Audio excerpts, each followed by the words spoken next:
It's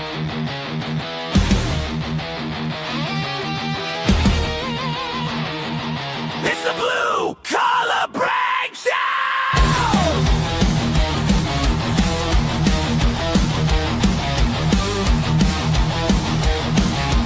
Welcome to the Blue Collar Breakdown!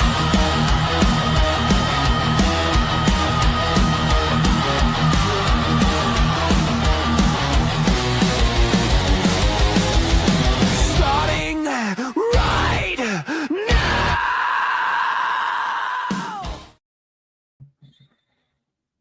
Hello and welcome to the Blue Collar Breakdown. I am Tom Eddlem, your Blue Collar Economist, and this is not episode number 18. Today we're going to talk about gold and a little bit about Gaza. I haven't done foreign policy. I figure I'd do a little bit of it today. Okay, before I do, got a couple of housekeeping things. I was interviewed by Chris Baker on Fountainhead Forum, so go over and check that out. It's on all of your podcast servers. So, if you have Apple or YouTube or Rumble, or it's everywhere. So Tom Eddlem on Fountainhead Forum about the issue of immigration. And I should add, I think I've done my immigration tour. I think I'm done with that for now, probably for a good long while. It's not, in my opinion, the most important issue facing us, even though, it's on the news. I think it's like a second to third tier issue. Okay. One other thing, I've got an article coming up at the Libertarian Institute. Don't know if they're going to publish it this week, but maybe next week, on interest rates. Do they create economic stimulus? The answer is no. And I give you all the data. I give you research. And it's coming up either this week or next week. And it kind of doubles, how do I put it? It buttresses Joseph Solis Mullins, my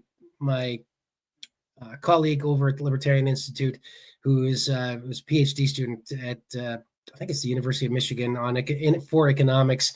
And buttresses what he had said a couple weeks ago. So I be on the lookout for that as well. And everything else, of course, at the Libertarian Institute. Okay. Here's the news this week, and really even today. Gold passed $4,200 an ounce. Okay, $4,200. And if you look, silver's well over 50. It's at 52. What does that mean? Well, first of all, for me, the real marker is not 4,200 or 4,000. It's 4,134. And you're like, why is that so important? Because before 1935, the dollar was pegged to gold, and it was pegged at $20.67 an ounce. So when gold passed $2,067, the dollar was worth 1 penny compared to what it was. And if you double that, it's 4,134, and we well passed that this week. Okay, and I think maybe even last week. I'm trying to remember when gold went well over 4,100. Maybe it was just this week. But what does that mean? Well, it means the dollar is now a halfpenny, and we used to print them. Or I should say, we used to mint them back in the days when we had a real dollar that was worth $1. We used to make them, and we used to make real dollars too. I actually have an example of one right here. Actually, I have two examples. I have before me a Morgan silver dollar from, 1893, I think. And you can see here, it's 90% silver. It's a little tarnished, but it's in good shape. It's got a lot of nice coloring. I paid $36 for it maybe 10 years ago. And at the time, the silver in that Morgan dollar was worth about $10, $12. As you can see, now it's actually worth about 42, because it's only about, I think, 0.77 ounces of silver in here, plus a little bit of, some copper and some other metals. I also have, it's actually a beautiful little piece from 1854. Maybe it's 1856. I can't read it because right now, but it's a gold dollar. It's smaller than a dime. And this gold dollar, the melt value on it, now I paid more for it because it's a nice piece, but the melt value on this gold dollar is now $204. And that kind of makes sense, right? Because if a dollar is worth half a penny, then an old dollar, a gold dollar, would be worth $200. Okay, and that's basically where we're at, $204. And here's the other interesting metric that we passed, and I didn't even notice it, but we passed it a few weeks ago. This gold dollar, it's very tiny, weighs 1.67 grams. Okay, so 1 2/3 grams. The highest denomination of currency the United States has, I don't usually keep this amount of money in my house, but is a $100 bill. Okay, and they weigh 1 gram each. So if you have 2 of them, this is 2 grams. Okay, well, the idea behind printing money originally was that, we want money to be portable. We don't want to have to carry around all that gold.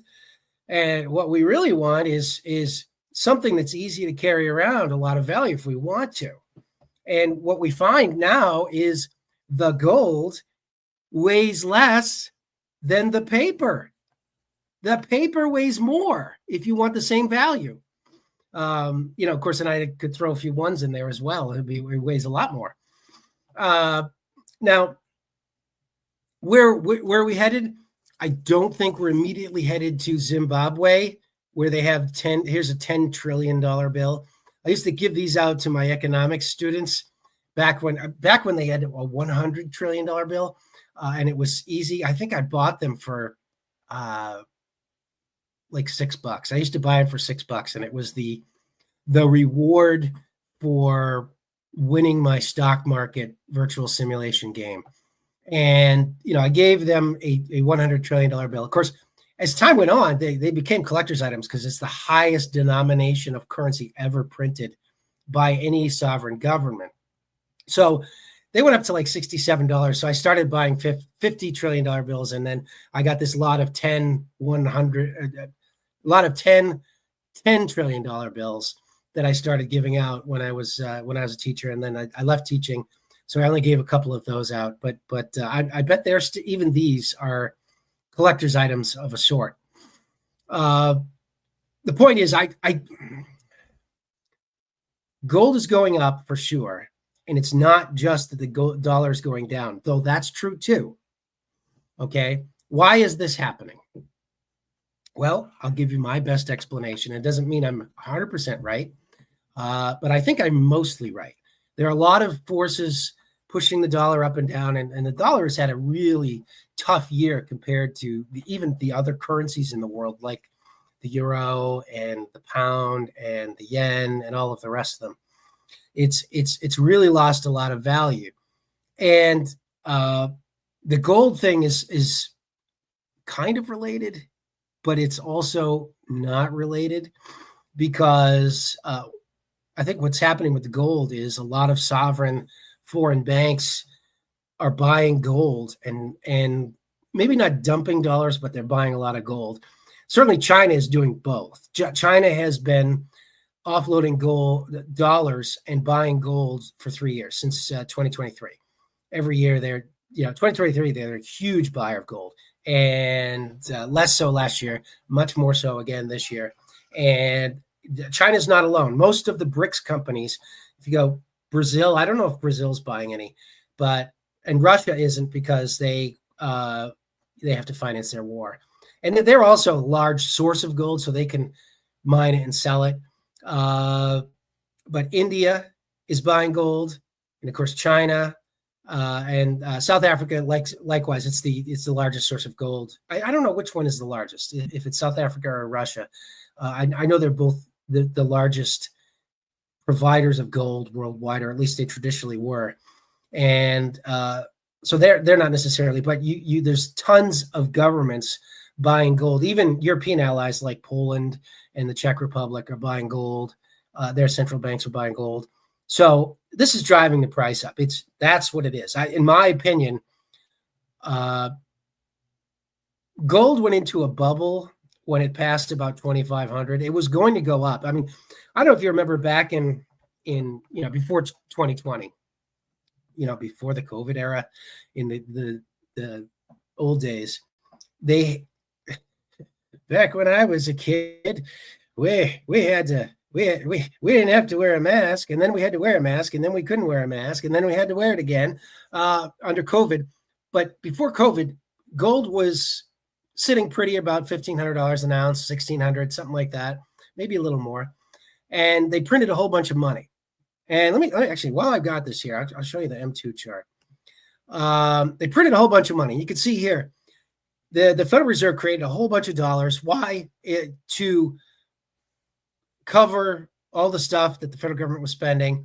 And that created the inflation that we saw in 2022 and 2023, and still to a certain extent, and even today in 2025, we have this elevated inflation. So what I assumed, rightly, was in 2020, hey, gold's going up, and it's going to go up to, and I basically just took the measurement of the M2 stock and said, okay, well, the stock is going up about 40%.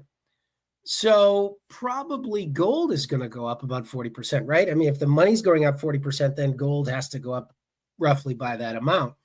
And that's where I came to the $2,500 a month, an ounce metric.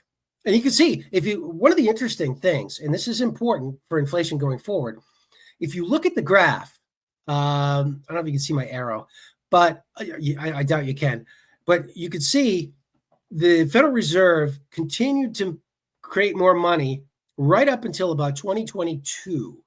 And then it started, for a year and a half, it started pulling money out. Now it looks like a small amount, but it's actually $1 trillion that they pulled out of circulation. And then since then, they've basically added it all and a little bit more. So what does this mean for the standpoint of inflation? Well, it means inflation is back, but not at the same scale that it was in 2022 and 23. That's my prediction. I don't think inflation is going to go sky high unless the Fed starts printing money. But usually that takes a little while to work. I mean, if you look, the money they created was mostly in 2020, and we didn't really get the most of the inflation until 2022. So there was that 2-year lag. They had to push the money out and let it eventually bid prices up. It doesn't happen in an instant. So they're putting more money in, but we still have really not yet dealt with fully the amount of money they took out of the economy. And when I say inflation, I'm talking about consumer prices, because this M2 is a chart of inflation. All right, this chart is a chart of inflation. Inflation is an increase in the supply of money, and that's what it is. And the dollar, they printed a whole bunch of them.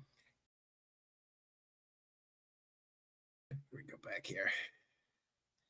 We take this down. Boom. Okay. I mean, even gold to a certain extent is inflationary from the standpoint of the traditional view of inflation. It's just that the amount of gold being added to the economy is generally a constant out of the amount of money being added in the mines in South Africa and Russia, and to a lesser extent the United States, California, and there's a few around the country. That adds to the supply of gold as money, and it was inflationary. But the thing is, the amount of goods in the economy increased faster than the gold, and that's why in the 19th century, from 1800 to 1900, prices fell by 50%. So what you had to buy with $1 in 1800, you could buy for a 50-cent piece in 1900. And then, of course, since then, especially with the Federal Reserve in 1913, we've been off to the races. We've gone from a gold standard where it's $20.67 an ounce to $35 an ounce in 1935, 35. And we went off the gold standard fully in 1971.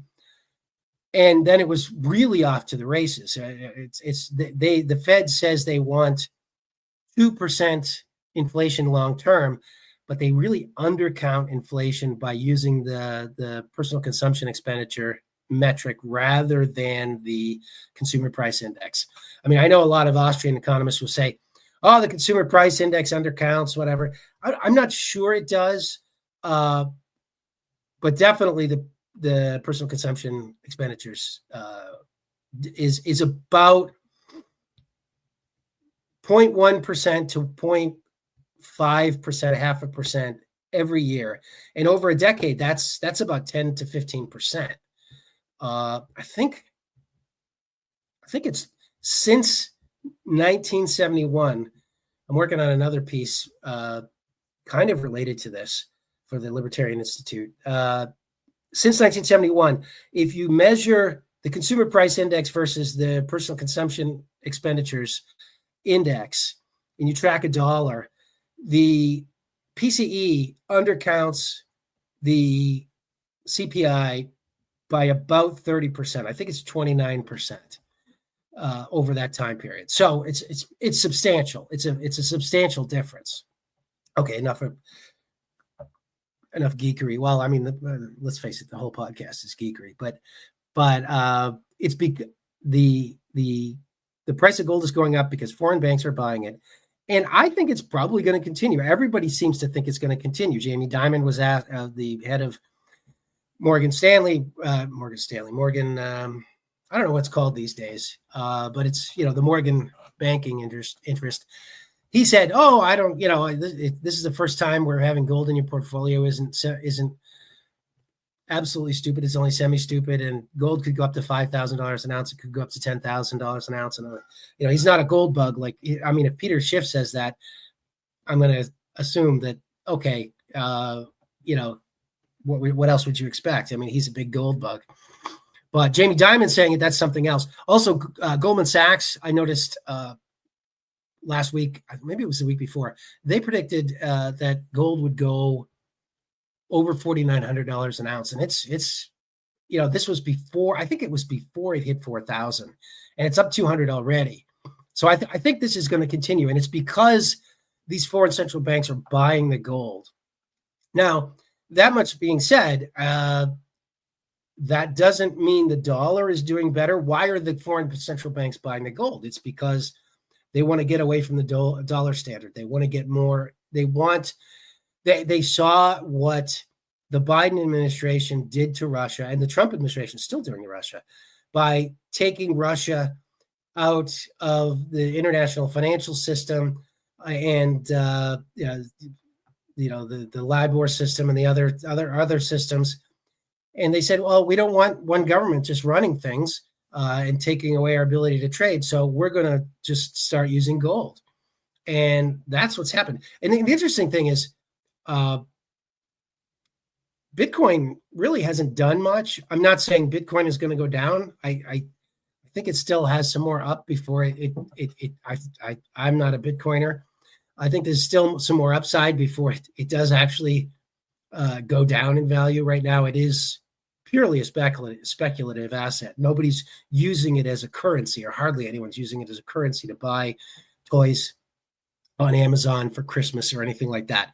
So people are buying it because it'll go up. That's why they're buying it. And when they stop buying it because it'll go up, it may continue to go up. If they start buying it because they want to trade in it, or governments buy it because they want to trade in it, that changes Bitcoin, in my rationalization for Bitcoin entirely. Because if it's a cryptocurrency, it has to actually be a currency. If it's not a currency, then it's just crypto, and maybe even klepto. I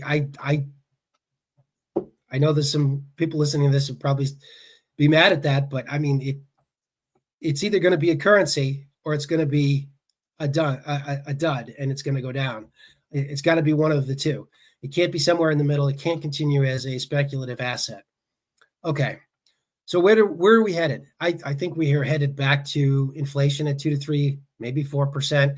I don't think we're in the 1970s again with the old, for those of you who are old like me, you remember Dan Aykroyd doing Jimmy Carter, and he did a inflation is good skit where he says, oh, inflation is good. Wouldn't you like to own a $600,000 car? Wouldn't you like to live in a $1 million mansion? Well, with inflation, you could. I'll just print up some more money. And you say, well, we might have, I'm butchering this. He said, but Jimmy, won't prices just rise? But he goes, but that's no problem. I'll just print more money. Just think, everybody be a millionaire. And it just reminded me of the Zimbabwe $10 trillion note that, that's where we could be headed. I don't think we're headed there because I think, I could be wrong, I think Jerome Powell, the chairman of the Federal Reserve, wants to be known as a Paul Volcker.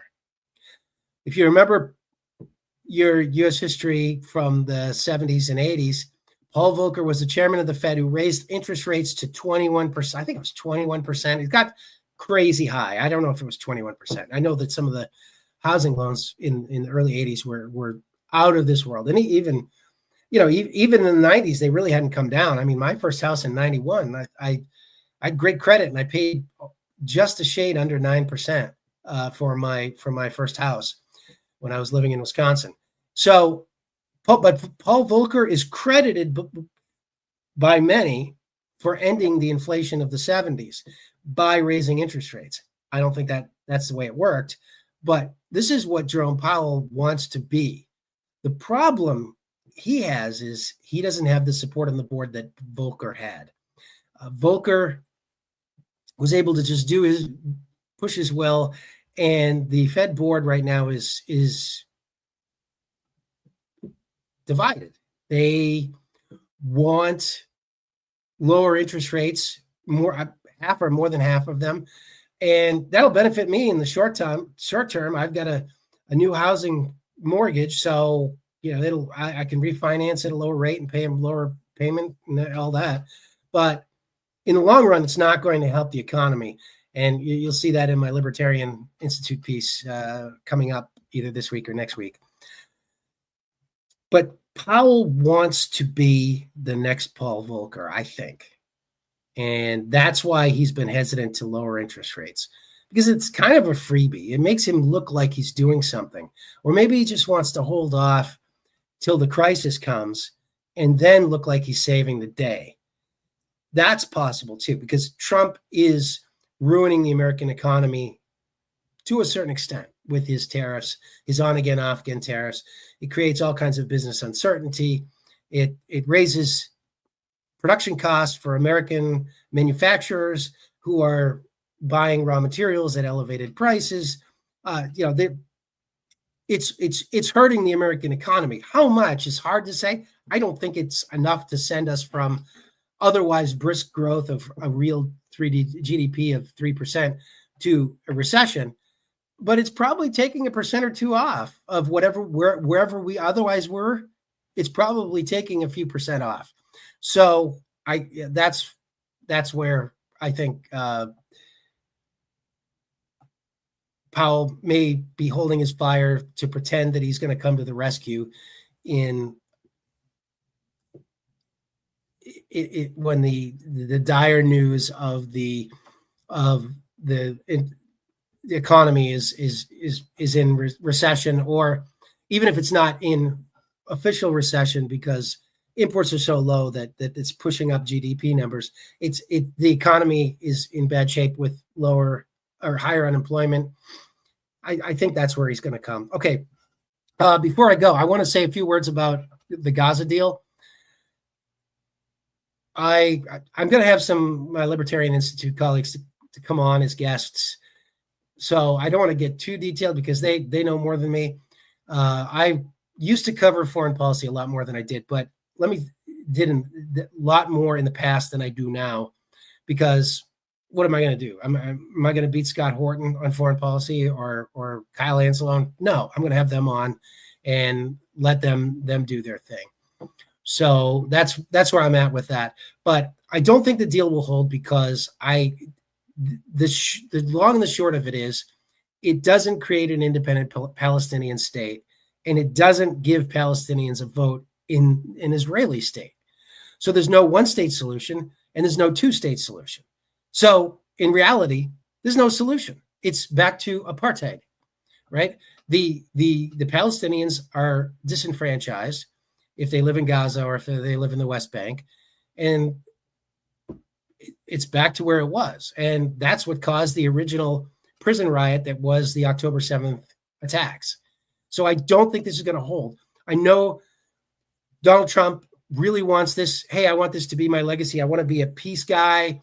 But it ain't going to hold. I mean, it's not, just like the Abraham Accords. It's not going to hold. There's just no incentive for the Palestinians to continue to live as second-class citizens forever. There's no incentive for them to do that, other than, I mean, I suppose the killing stops, but at some point, it's going to start again. That's my view. The Trump's remarks about this really, and some of my Republican friends are going to be mad about this, but it really makes me think that he's a child. That's really what it comes down to, that he just does not understand. He's a businessman. He spent his whole life in business, and he doesn't understand the difference between a business input and a business output when it comes to raw materials versus a finished product with regard to tariffs. And he's been studying that since the 1980s, 40, 50 years. He doesn't understand that. Now he's on this foreign policy kick. He's like, oh, I want a peace prize. It's just not going. I don't think he has the grasp of even the most elementary level of foreign policy or economic policy. And it's going to show. He is, to a certain extent, our Henry VIII, without the intellectual heft.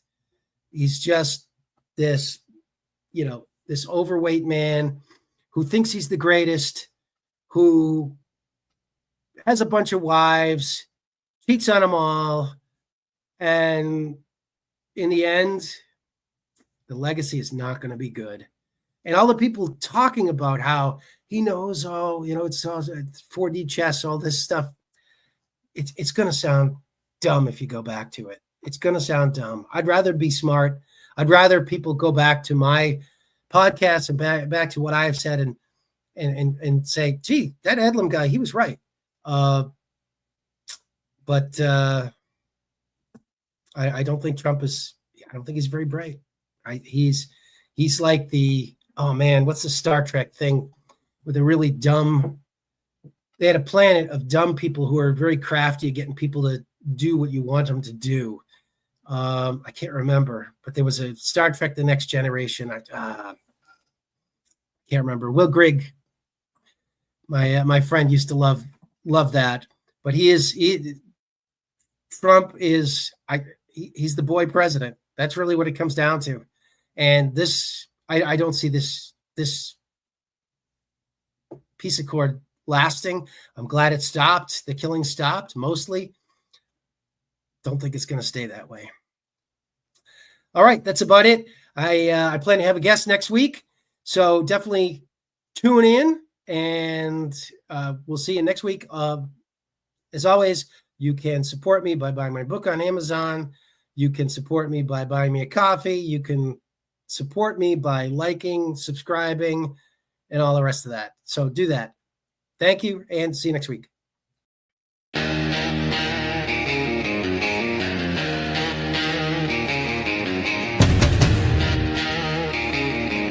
The Federal Reserve Bank is the evil stank on America.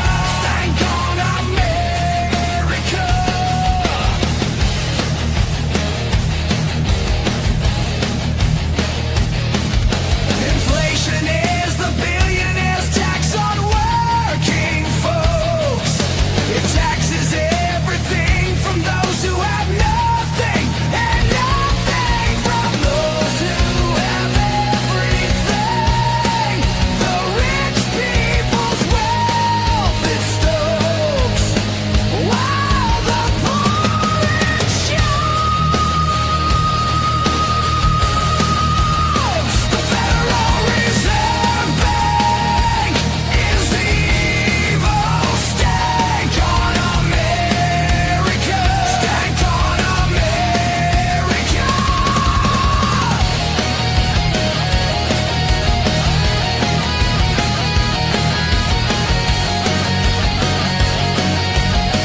face.